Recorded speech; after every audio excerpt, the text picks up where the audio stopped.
All right, we are sort of live with the Build It Better podcast, and I'm super excited to welcome Cristina Roman to the episode. And wow, we go back a long time, but this is first time we've ever done something like this. So how are you?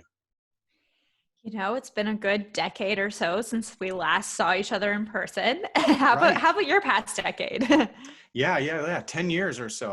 Lots to get caught up on. Where should we begin? What's new? You've got this awesome business going, Peak Coaching, which is something I definitely want to talk about. And we knew each other when we lived here in Raleigh together. And I know you moved on. So tell me all the goods. Yeah, so I was in Raleigh for a few years and I moved abroad actually. So I was in Central America and mostly Guatemala, and then decided kind of on a whim, on let's say an intuitive nudge, to move back to Washington, D.C., where I went to school. And I've been here for a while now, a few years, and it's the best place ever. It's my favorite city in the entire world, but I do get down to Raleigh still, so that's nice. What do you like about it? Why is it your best city in the whole world? It's such a good question. And I don't know if you feel this way too about things that you love, but sometimes I say there's no way I could ever do justice to it with my words, because it's just a feeling. And that's how I feel about Guatemala as well, is like I could explain it to you all day long, but when I'm there, it's just this magical feeling. Do you get that? Yeah, I do get that. And I don't know if you're connected with my wife or not, or if you guys have ever talked, but you share a couple things in common. One is the intuitive nudge you just mentioned. That's a big thing for her. Two is Guatemala. She spent some time there on a service trip when she was in grad school, and speaks very, very highly of her time there and what that did in her life. I actually listened to your wife's podcast. My sister turned me onto it and was like, "Hey, remember Brooke?" I was like, "Yep." She was like, "You should listen to her podcast. It's amazing." And I really connect. I think Brookes Podcast has been so interesting in that I don't share a lot of things, in the fact that I'm not a parent, not married, none of that, but I still connected so much with the way that she described things. Oh, that's great. I'll make sure that she knows, because she'll never listen to this because she doesn't listen to my podcast, which, come on. No, shout out to my wife who will never hear this.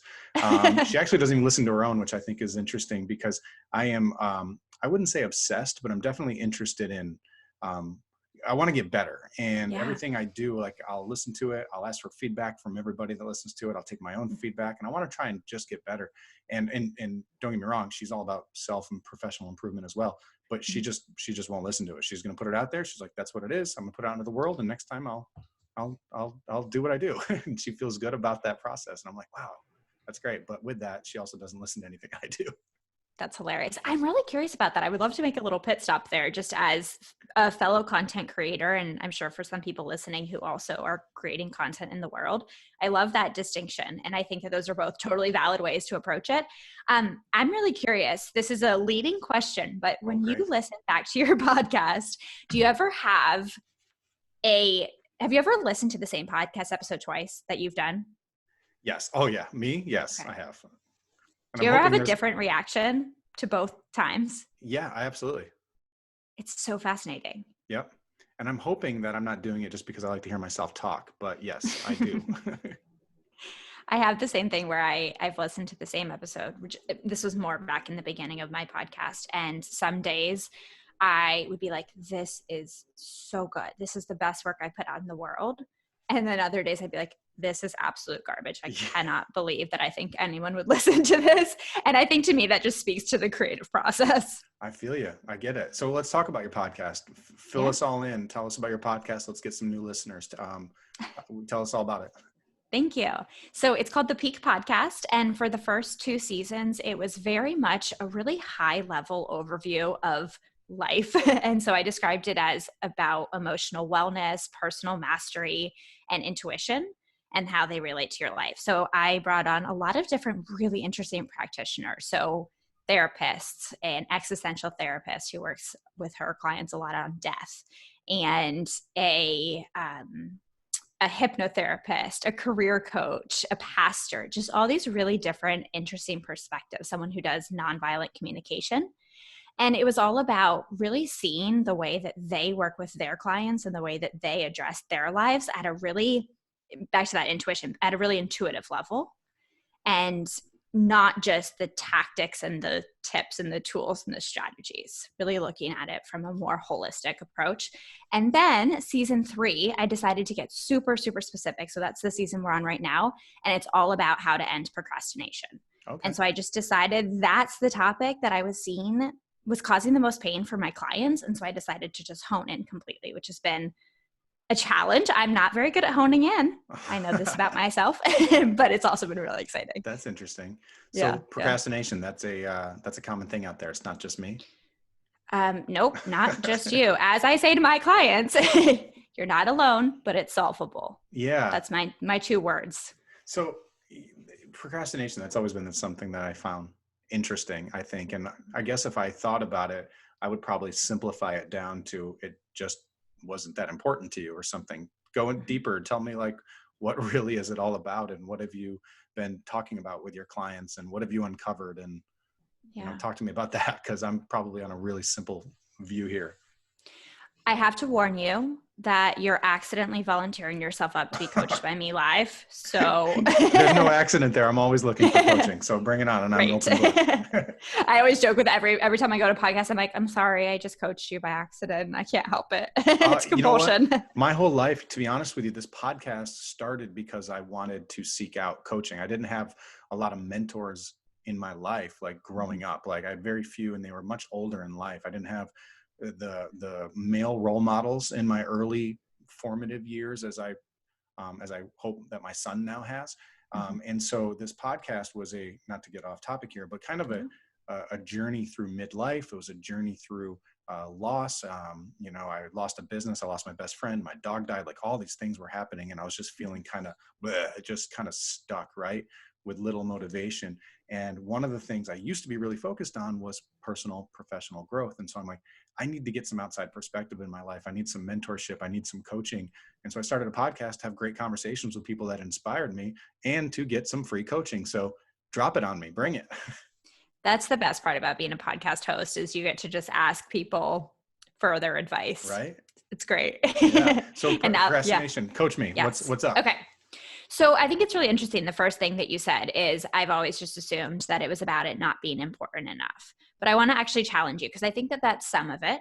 And that's some of the stuff that you procrastinate. And eventually when you do kind of force yourself, and I put quotes around force because that's not what I recommend doing, but that's what a lot of people do. You force yourself to come face to face with it. And that's when you decide, okay, it wasn't actually that important, time to drop it. But you have that long period in between of guilt and shame and disappointment and resistance. Does that resonate with you? Oh yeah, I get it. Okay. But I want to challenge you. Can you think of an example of something that you procrastinated on that actually was super important to you?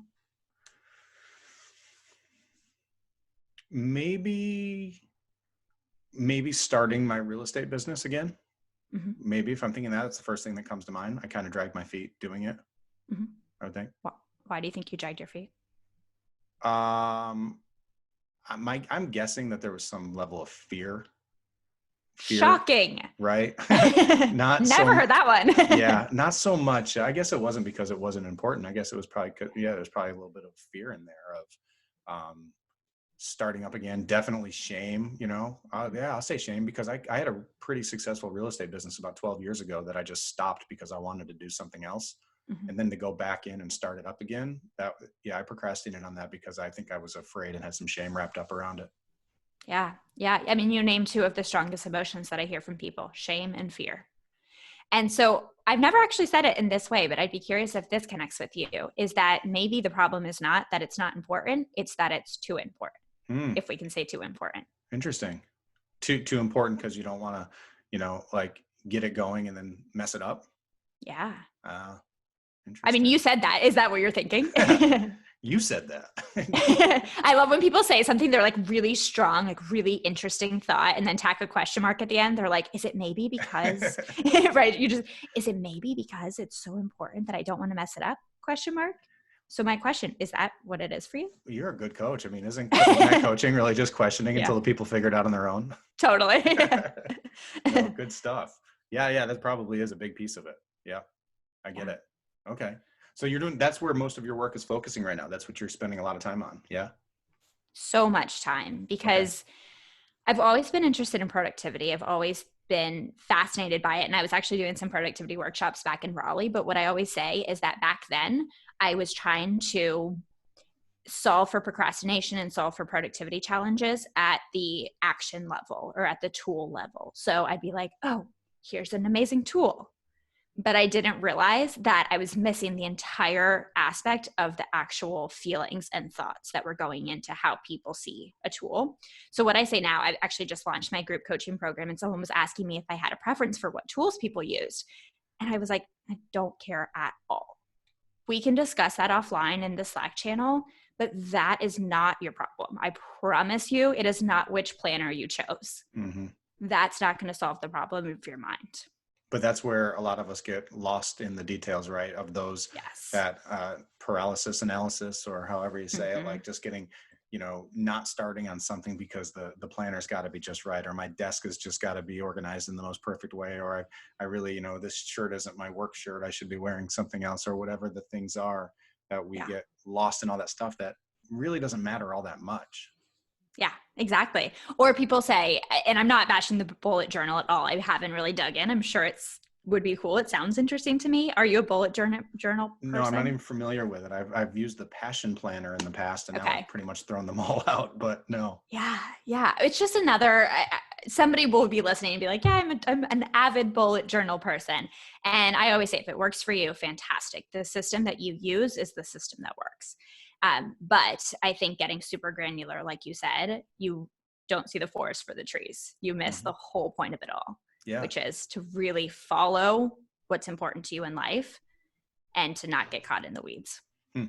How does someone know when it's time that they should bring a coach into their life? Oh, no one's ever asked me that. Good. Yay, me. Yeah. Okay. I want to be really thoughtful, because my first reaction is just do it right now. Right. I'm like, for sure do it, because I think one of the biggest, blockers that I see to people hiring a coach is they say, well, I don't have any fires right now in my life.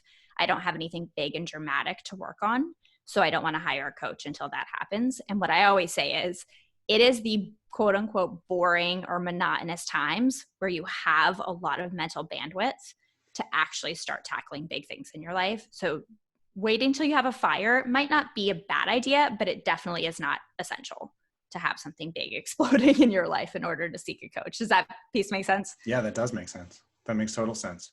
Yeah. And then I guess the other part would be, if you are ready to see things differently. So when I work with my clients, they come to me with the understanding that I'm going to push back and I'm going to challenge them, and I'm going to really get in their mind and help them pull apart all of their thoughts. And if someone's not ready for that, if someone is clinging so much to their belief system that they're not willing to see it differently, not a good time to hire a coach. So I would say definitely be willing to be challenged. Yeah. Okay. Yeah. I was just going to ask you, when in the past, have you hired a coach in the past? I have. Yep. Okay. What prompted you to take that action? I think, let me think about the thoughts that actually went into that time in my life. And I think there's a couple things. That one is when I know I'm not performing at the level that I can perform at. And I recognize, I'm self-aware enough to know that I've got a blind spot, and I need some perspective on that. That's probably the biggest one.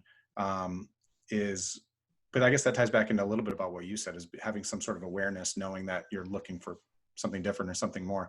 I think that's probably when I've done it, was knowing, okay, I'm here, I want to go here or whatever scale I'm on.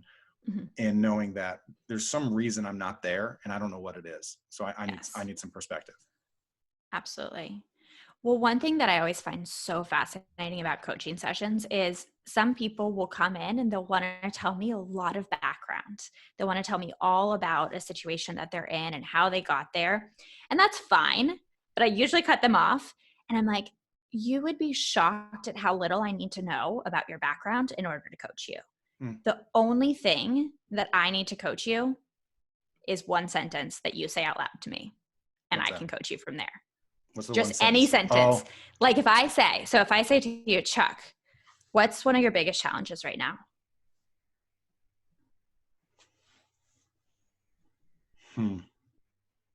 So I might not be a good one on that because I have conditioned myself to, can I use the word opportunities? I've conditioned myself Sure. to like, I, I'm rebuilding a business right now, a real estate business in a pandemic.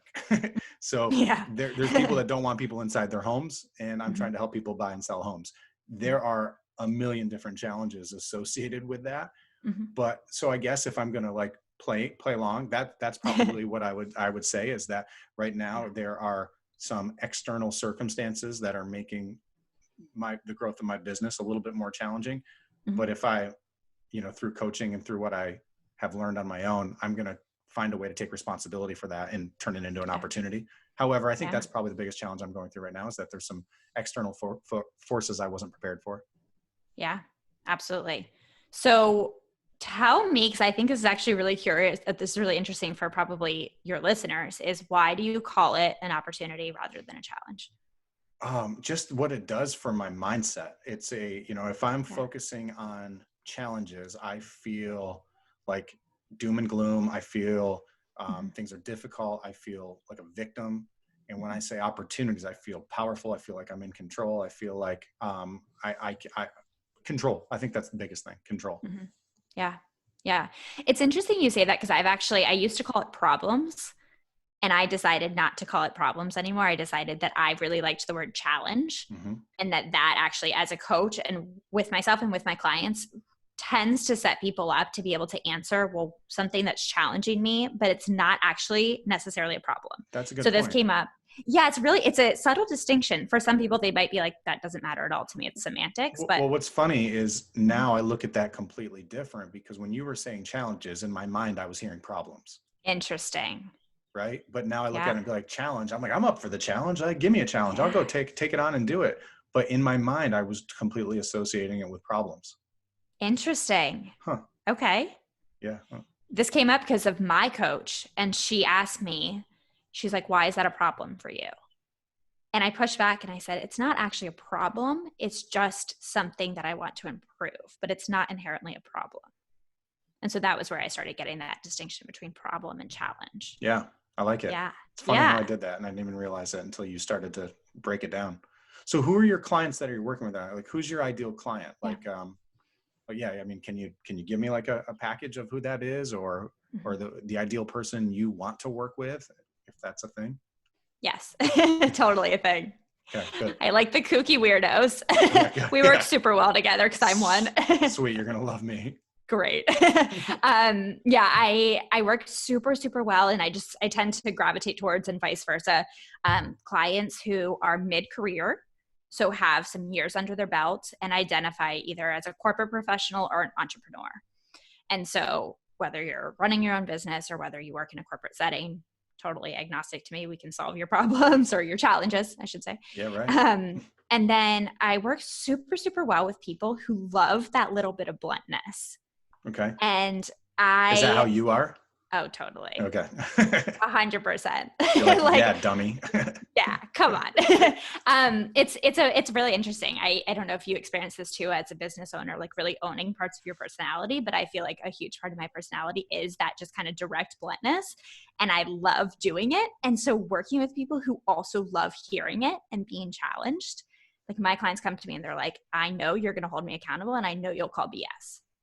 And that Wow, to me good. is so much fun Yeah. for everyone. Yeah. Yeah. I think Yeah. that's something I probably consciously consider more often than I should, in that I grew up in northern New York, and I kind of I'm not from New York City by any stretch. I'm hours away from there, Mhm. but New Yorkers in general have a perception, or there's a perception of us, and I probably fit into that more than I don't. I talk Mhm. fast, I use my hands, I often swear, and so I'm often very direct. And so when I moved here to the South 13 years ago, I backed off on that a bit to try to connect with people on the level they're on and not Mhm. just be the steamroller that I can be, right? And so there's times where I have to choose to be one or the other, or a combination of the two, or really try to communicate in a way that might be heard or received better. But Yeah. I do find that when I'm just being me and not all up in my head and thinking about that, I do feel that I probably feel better about it. And I bet you it's received just as well. And I'm overthinking it. It's so interesting because it crosses my mind a lot. And I think you're absolutely right that there are situations that it's really important to be really perceptive of who's around you and what is their style and how can you make sure that you're not alienating people. And when I think about getting on my calls or my podcast episodes that I'm recording with people like you, or, coaching calls or group coaching, I feel so centered and calm because I know that I don't have to put on a whole facade. And I'm imagining that if I had this whole identity built up that wasn't me, that would be a lot more exhausting. And No. God, I'm having all these breakthroughs right now and you don't even know you're doing it. So, or maybe you do. Is that like some Jedi coaching trick? Maybe. So for my whole life, I have been constantly taking the temperature of the room I'm in. I've got oodles of codependency issues, but I'm definitely trying to, okay, who's this person? How do they think? What are they thinking?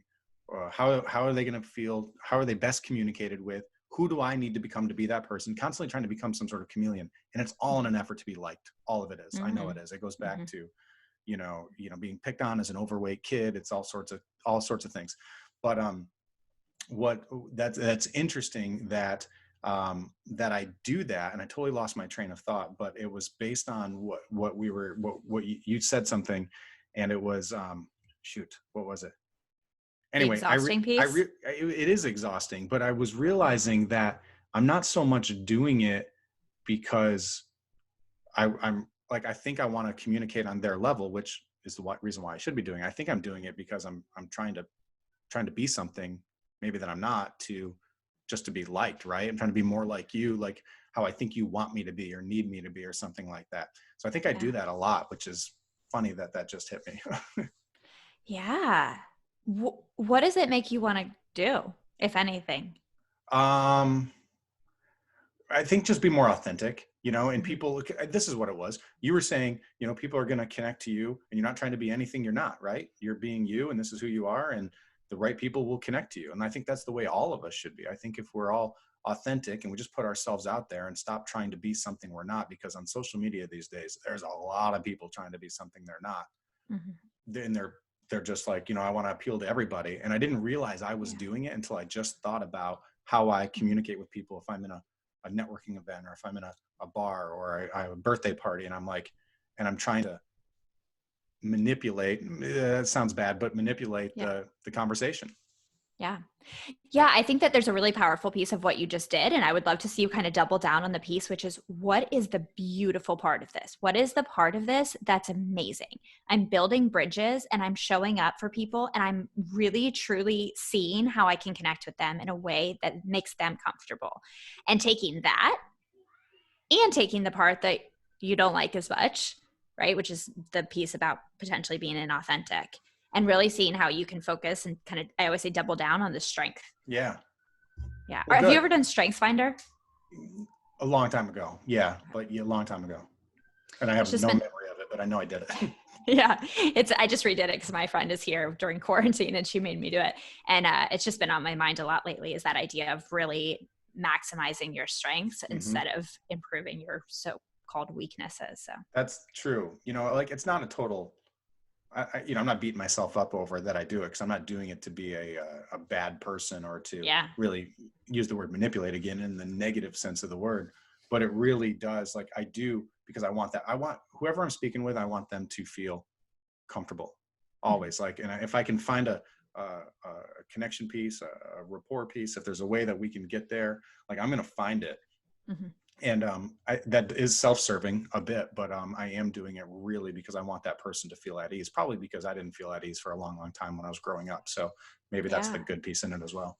Yeah. It's a lot of compassion. Wow. Yeah.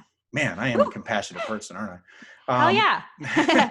So you mentioned something. You said that when I was asking who your ideal client was, you kind of said two, in my mind, polarizing different people, right? Entrepreneurs and corporate employees. How can you serve both of them? And are they as different as I think they are? Are we all just people and it's all the same crap? It's so funny you say that, because I definitely, as I say it, I'm like, oh, there's this voice in my head that goes, your niche needs to be better. It needs to be more specific. And I fight that because, again, like I said, I have a hard time focusing. And so for me, I've really wrapped it into those two things. So mid-level is important to me. I work better with people who identify as mid-level than super junior people. It's just a preference. Or super senior people who are almost out of the workforce. It's just not the people that I love working with the most. No judgments there at all. Just my people I gravitate towards. And I think that what I focus on, rather than your designation as a entrepreneur or someone in the corporate world, I find it fascinating to break down your procrastination personality type. So that's what I am working on. I'm working on a framework that's basically these 3 different buckets of your procrastination personality: what leads you to procrastinate, what your greatest desire is, and how you can solve for your procrastination by managing your mind. And to me, that's more interesting than whether or not you're in an office or not. Yeah. Is that helpful to go into that? Totally. Okay. Yep. So this is a work in progress, but it's so much fun for me to talk about, and I would love to hear what resonates with you, if any of them do. Okay. So the first bucket is a potential seeker. And this person's greatest desire is to achieve their potential. And their greatest fear is that they won't achieve that potential. And when they sit down to do that big work, so for you, like real estate business, the biggest fear that pops up is that fear that they won't do it right. The second person is an impact seeker. And so that person, greatest desire is to have a massive impact on the world. Greatest fear is that they won't. And when they sit down to do the work, their greatest worry is that they won't do it all. Okay. And I am 100% an impact seeker. And then the third person is an enjoyment seeker. So their greatest desire is to really, truly enjoy life to the fullest, and they worry that they won't. When they sit down to do the work, their greatest worry is that it won't be interesting, that it'll be boring. All right. Where's your brain going? When you first started, so I get it. I get most of it. I feel like I'm both potential and impact. And I was trying to see if I could only be in one or the other, which one I would be in. Do you think it's possible for people to be in more than one, or be half and half? Yeah. Yeah, I think so. Yeah, because I do very little for enjoyment. I mean, this is actually fun. And part of the reason why I started this podcast, yes, I was looking for personal, professional growth, mentorship. When I first started it, I was having only men on here, and I was looking for that male connection piece, but I really wanted to evolve and grow out of that. Which I'm super grateful that I did, because I'm really enjoying our talk so far. So don't mess it up. Great. No pressure. but with that potential and that impact, I feel like I could be in either or both at the same time. And so tell me more about those if you can. Yeah, for sure. Okay. Well, first of all, I actually want to pause real quick, because this is really interesting. I was just on a podcast with a guy yesterday, and he was like, I want to have more women on my podcast, but women do not pitch me. Is that your experience too, that for the most part, women don't pitch you to be on your podcast? What do you mean pitch? Like ask me to be on? Yeah. Maybe I see less of that, but for the most part, all of my guests I've gone after for the most part. Okay. So I have had some requests, but I don't know if I'm big enough yet for like the masses to be beating down my doors, so to speak. Like just me. No, I'm so glad that we connected the way that we did, because because you had moved away and like you weren't on my radar right away. And so I'm glad that we're having this, because this is probably one of my favorite episodes so far. And cool. I'm just I'm super interested in this. And but everybody else, like, again, it was kind of like a hobby. Like it was a self, what am I looking for here? It was something I was doing strictly for myself publicly. If other people benefited from, cool, but it was for me. Yeah. So everybody that I started out with were people I had just kind of sought out. So I have had some people other than you absolutely reach out. But I think you're the only one that I've said yes to so far, to be honest. Score. Yeah. Well, the reason I think it's such an important topic, and it's probably a road we could go down, so I'll just say briefly that I actually have toyed with the idea in 2021. First time I'm saying this out loud. I want to do a year-long mentorship program for women specifically, I think. Although I have a lot of male clients, I think I want this one to be for women, called 100 Rejections. And the idea is that when you go out and you actively seek 100 rejections, you become a completely different person in the process of that. I've applied a version of that in some form of my life before. Oh, tell me more. What we were doing, so part of it was when I owned a business, a nutrition club in downtown Raleigh, where we did smoothies. One of our marketing strategies, which it's got some flaws to it, but was we had free invitations, free coupons for a smoothie. And most people don't like some stranger handing them a free thing. But our marketing strategy was, if you came in one time, you were coming back. And if you came back a second time, we broke even. Came back a third time, the business was doing great. And probably 80 to 90% of the people that came in one time came back a second time. So it made sense. It was just, there's a lot of flaws with beating the streets and handing out smoothie coupons. But anyway, you run into a lot of people that don't want a stranger coming up to them for any reason. I could be handing you $100 bill, and most people, their instinct, their gut is to be like, nope, I'm good.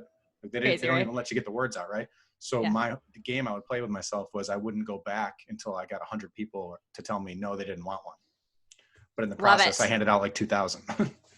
Yes.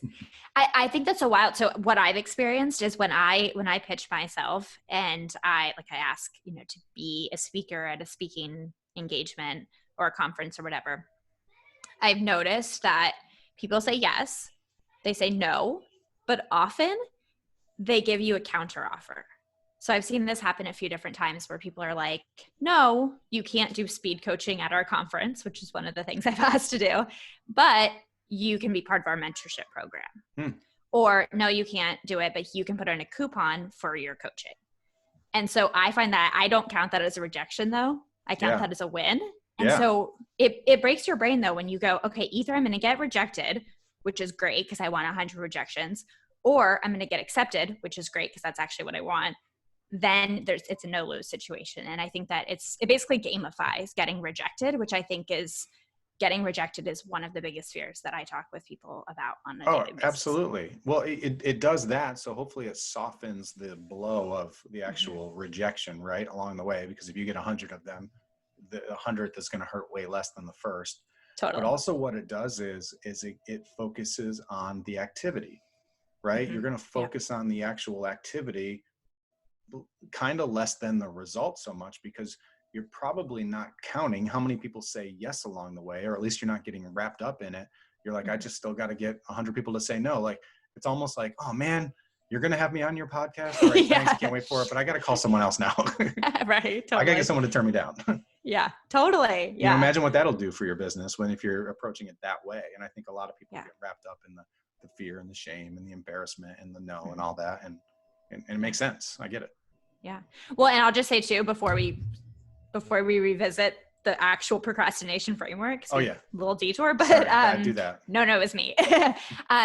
But I think it's also really interesting if you're not a business owner, because the 100 rejections makes so much sense if you're a business owner. But if you want to be dating, or if you want to write a book and then submit it to a book publisher, there's so many different ways that you can use 100 rejections, even if it's not within a business. So I would love, if one of your listeners does it, I would love to hear about it. Like, I want to please challenge out there. Yes. Somebody's got to do this and we got to hear about it.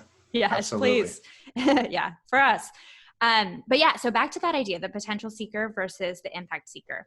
I'm really curious if you schedule time on your calendar. So let's use the example you started with, which is rebuilding a real estate business. Let's say if you book an hour, 60 minutes on your calendar to do work on it, what do you think that you would feel? Like, what is the worst emotion that you can anticipate feeling in that 1 hour? Well, I mean, I can give you real life. I mean, we don't need to speculate here. Great. So right now, for the past 23 days, as of April 1st, I have been full-time building my real estate business. I left my coaching position. I was coaching real estate agents for 7 months. I had done sales for years. I owned my own company, started coaching agents because I felt that was going to be more fulfilling. And I just liked coaching. I liked helping other people, right? And the whole time I was doing it, I was sort of missing the sales piece of side. I really like being a solopreneur, so to speak. I'm not really good at having a boss. Like, I've got all sorts of issues with that. And so, and also the potential for income, like if somebody else is dictating it versus what now I'm getting off on a tangent, but I was wanting to get back into sales. So I've been thinking about it, but on April 1st, I got laid off. I got let go from my job. So my hand was forced a bit, but it's a total blessing. Like, I'm super grateful that it happened, because now I can do what I want to do. So for the last 23 days, I've been full-time building my business. And what I've been doing is from 9:30 a.m. until 3 p.m. Monday through Friday, I'm locked in this home office / quarantine lockdown, and I'm making calls, and I'm making probably 40 to 50 calls a day. And the biggest thing that I worry about every day is shame. Okay. And it's shame because I'm calling people that I lost touch with, that I knew years ago, that maybe were past clients of mine, that were friends that I spent a lot of time with, but I got sidetracked as life and careers and things happen, right? And so I'm calling people that I haven't talked to occasionally up to 10 years ago. And I feel shame automatically. And that's what I feel. So I've just been powering through that, is what I've been doing. So probably powering through isn't the best coaching term to use, but the long answer to your question is shame. I love that you're tapped in enough to know that that's shame, because a lot of people cannot identify that feeling. So that's huge. My question for you is, what is the thought, if you had to boil it down to just one thought that's creating shame for you, what would that be?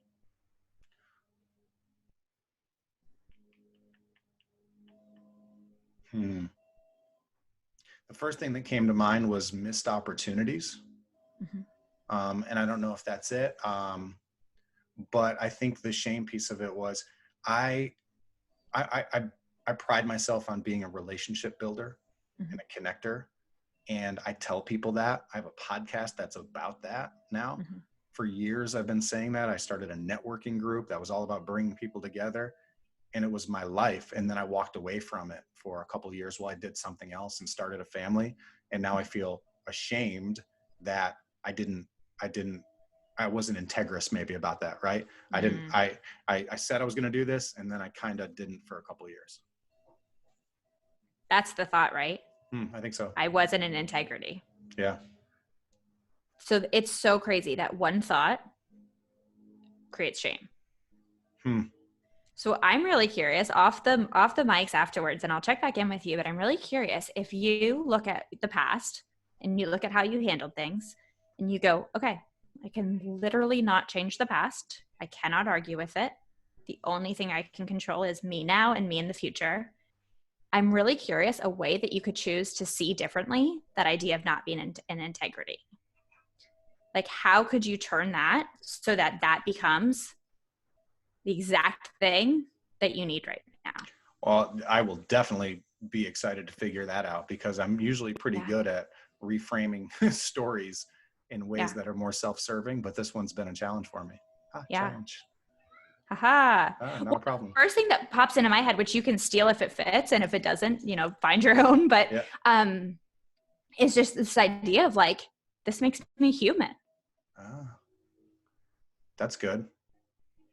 That is good, because I sometimes don't feel that. Just simple as that. Like, I wasn't in integrity, and guess what? Sometimes people aren't in integrity. I think it's that, you know what I think it is? I think that goes back into my potential bucket, because I don't think that's me living to my fullest potential. I have an ideal vision of who I want to be. And anytime I'm not that, I can beat myself up. Just circled right back around. Right? See how I did that? Maybe you're more a potential seeker than an impact seeker. Could be. Yeah. That's interesting. If it's okay, I'd love to recap just for everyone listening who's like, what just happened? Yeah, please, because they just sat in on a total therapy / coaching session. Just coaching, not therapy. Oh yeah, we can't Disclaimer. say that you did that. So just this idea of like, we started talking about, well, what's one thing that you've been procrastinating on that's not about it not being important? It's actually insanely important to you, but you procrastinate. And then when you're not managing your mind, so you do tend to procrastinate when you're not managing your mind, why? Like when you sit down, what are you feeling? And you said you identified really quickly, shame. And so then I just asked, well, what is that one thought that's causing the shame? And then I think it's super tempting to try to just remove that thought. Like I wasn't in integrity, to just remove it and be like, never happened. I'm not going to think that anymore. But really stopping to recognize that that thought is in your mind right now. And it's not a bad thought. It's just a thought that's creating shame. So you're not the victim of that thought. It just is there. And then reframing it. So it's not about just like thinking positive. It's about what's a really true, believable way that you could reframe that story. So super helpful. And then we found out that you were a potential seeker. Apparently. I wish I was an enjoyment seeker sometimes. But that one hasn't, I'm not in that bucket yet. That's the one that confuses me the most. I need more enjoyment seekers to study in my little coaching lab. Maybe we'll find some on here. Perfect. But my guess is if they're listening to this, a podcast about personal and professional development, they're probably also potential seekers a little bit more. I would venture. Yeah. Yeah. Well, is it helpful really quick just also for that other group of people, the impact seeker, to know what the experience is like for us? Yeah. It's really overwhelming in our brains. So I always say when I sit down to do the work, my brain is like, yeah, this is great, but so are these 99 other projects that we should also be doing. And so the way, if I manage my mind, then I focus in and I get one thing done and then I move to the next thing. If I don't manage my mind, then I'm scattered in a billion different directions and nothing moves forward as much as I would like it to. So I never have the impact that I would like to have. So I basically create my own reality where that greatest fear of not having impact comes true. I think we're all doing that all the time. Totally. I mean, we're all creating our own reality, not even realizing it, right? Yeah. Huh. Yeah.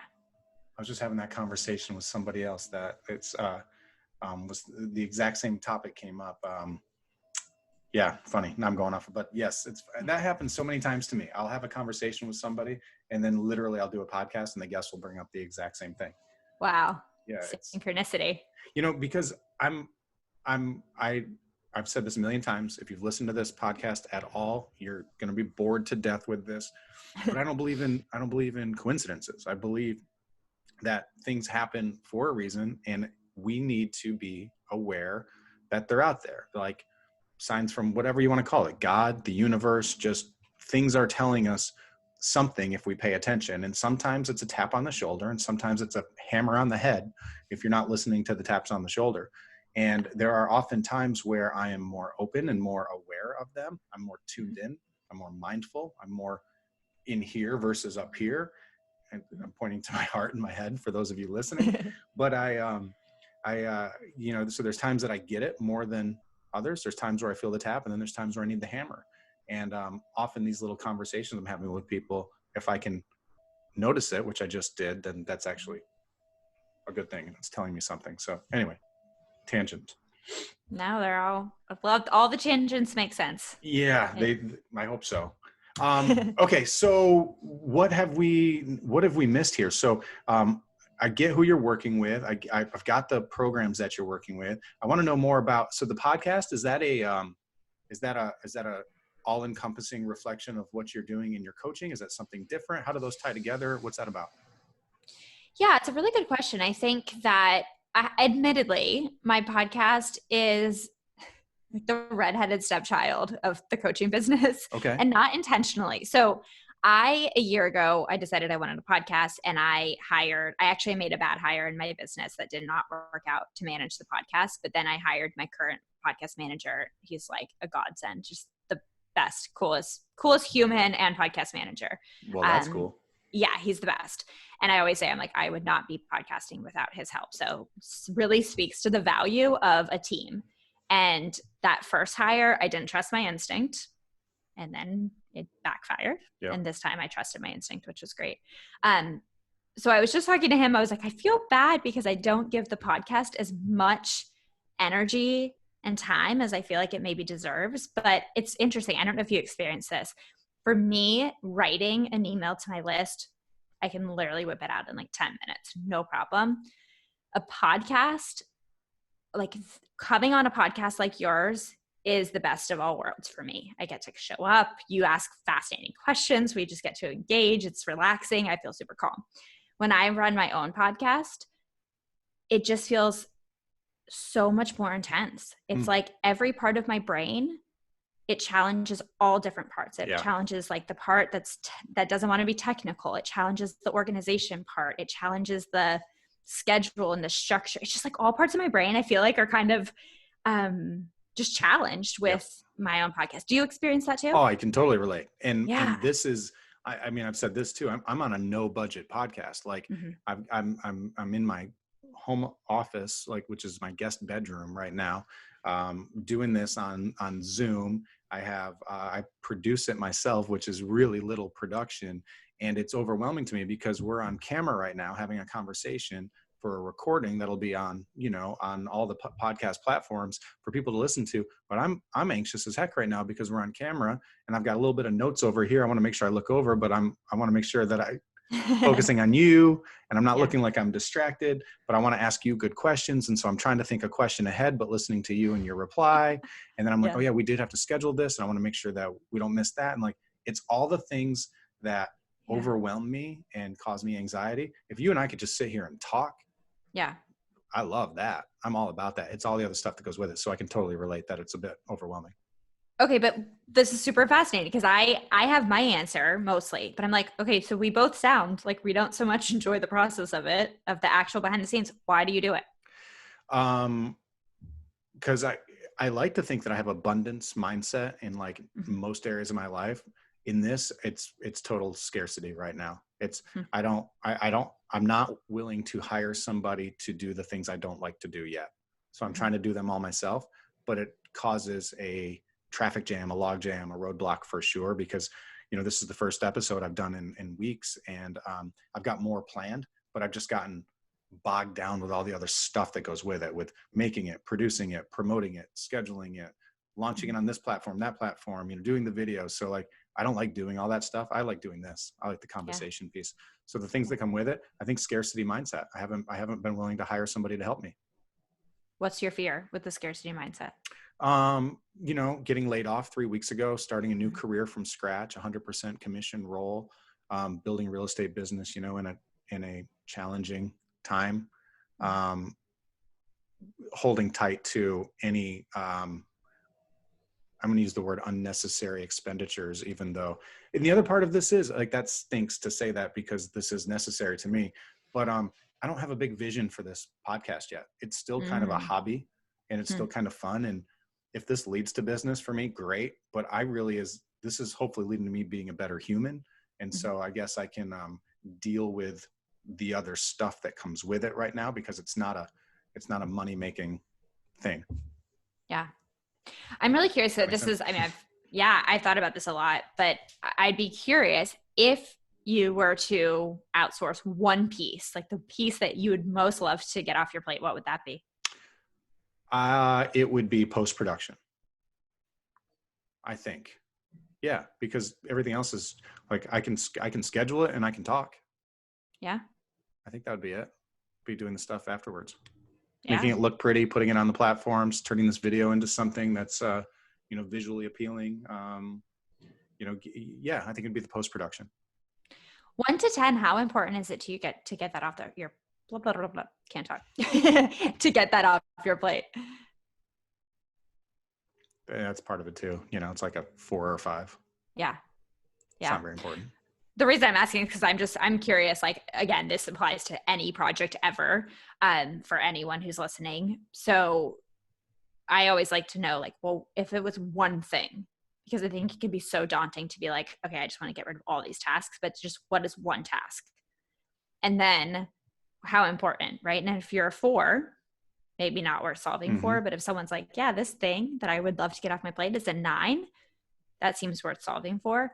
And then the third piece of that is I would then encourage you, if it is super important, and if you're feeling scarcity, is like, get creative, brainstorm 10 ways that you might be able to solve this problem. So the first thing that pops into my head is barter. Yeah. right? I'm sure you have something like sales coaching that someone Right. wants. And so, yeah, I think that that's for you, but that's also for anyone listening who feels stuck on a project. That's super, like, that's like common sense. I mean, no offense, like that was a great thought, but it was common sense. Why haven't I thought of that? Right. Like my whole life is based on connections and relationships. And I know I have people listening right now that are technical and they're into that sort of stuff. And I know that I have value to bring too. So yes, anybody listening that's open for some barter, like bring it. Like I've got some things and we can talk. But I think that's genius. Love it. Win-win. Genius. You might have just solved my podcast issues for forever. And this thing's about to blow up, go top of the charts. Yes. I can't solve my own podcast challenges, but. Well, what are your challenges? What were yours? So I think, well, my, again, podcast manager, his name is Kaylee. He's like incredible. And he does everything that he could possibly do. I'm the roadblock, which I fully recognize. Okay. I have cut back. I actually did a poll on Instagram. I died inside a little bit, but I posted on Instagram and I was like, who reads show notes of podcast episodes? And I was like, expecting maybe 50-50. 100% of people said that they didn't read show notes. Did or did not? Did not. Oh, I'm actually very relieved to hear that. I was like, well, I was relieved, except that I was like, oh, I've been spending so much time on making amazing show notes and it was driving me crazy. And then I realized that the other piece that I just don't like doing, because it just feels like once I have someone on, I like to get into the flow and I'm good. And then I want to be done with the episode. I was trying to record introductions after the fact. But I'd lost all my energy by then. Got it. So I just decided to wrap it into one episode. So if I ever have someone on, I just go like, hey, here's who's with me right now, instead of doing a separate introduction. Okay. Yeah. And then I just decided to repurpose a lot of the content that I already have. So when I host a webinar or when I host, if I have some mini sessions and people are willing to have their mini session published, but anonymously, stuff like that, I just decided to kind of, remember what I always preach, which is that not everyone in your community has seen your content. That's right. Probably the majority has not seen. It's true. It's true. Yeah. Yeah. We think everybody sees everything, but there's just too much out there. Totally. Yeah. Yeah.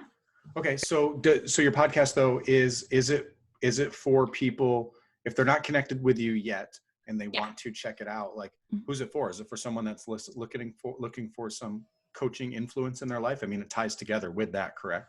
Yeah. So if somebody is out there, they're like, yep, I procrastinate and I feel like I've tried everything for procrastination. That is the person I love working with. I love that challenge. So if you're like, yeah, I've tried everything, there's no way you have something new, please come listen to my podcast. I'm like, yes, exactly. It's on. Yes, totally. Challenge accepted. I love that. Yeah. So that's my listeners. Okay. So before I kind of ask one final question and wrap up, where can people connect with you? Like tell them where you're at on the social platforms, the name of the podcast, name of the coaching business. Give them all the goods. Cool. Thank you. It's peakcoaching.co. And then if you go to peakcoaching.co/deep work state, that's where you can grab the guide for how to get into a deep work state in 15 minutes.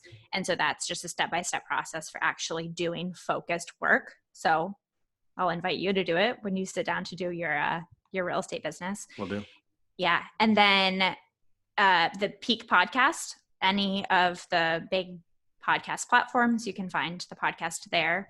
And then I'm on Instagram and I'm actually consistent now. And just a heads up in case you're not aware, Peak is PIQUE. I was going to do that for you. Good. I'm glad you got that. I was going to be like, hey, spell Peak for us. Let's just make sure that we got this. Because I knew. Good. Okay.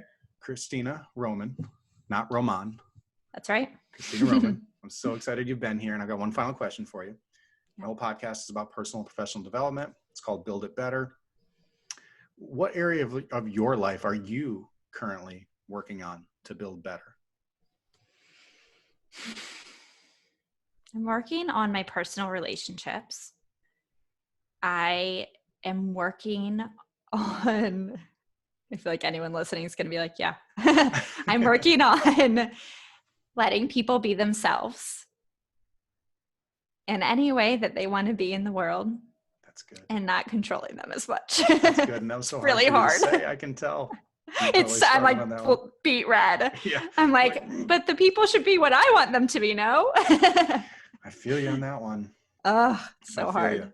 And one final question. What silver lining are you finding right now through this quarantine lockdown?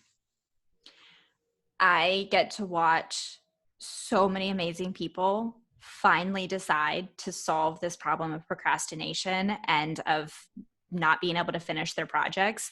I get to watch it firsthand. At a time like this, they've decided that this is their time, and it is such an honor. I love that. What a good answer. Cristina, I'm so glad you were here. Thanks for chatting with having me today. Yeah, for sure. And I look forward to maybe you and I can do this again sometime. Sounds fantastic. Perfect. Thank you so much. Take care.